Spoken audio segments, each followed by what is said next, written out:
Hi guys, welcome to Techavro. In this video, I'm gonna be showing you how to merge PDF files without Adobe Reader.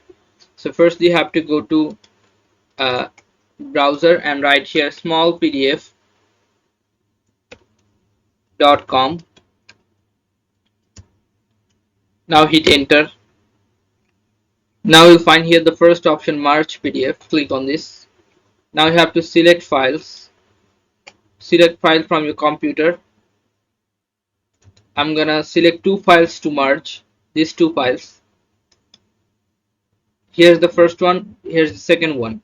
I'm now clicking on finish and it will merge, so hold on some seconds. Okay, you can see that your PDF has been merged here.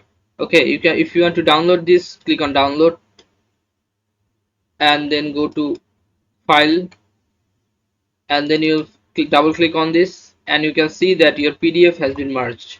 Okay, so guys, this is how you can do this. So guys, if you find this video helpful, then please give a thumbs up and don't forget to subscribe the channel. Thank you so much for watching the video.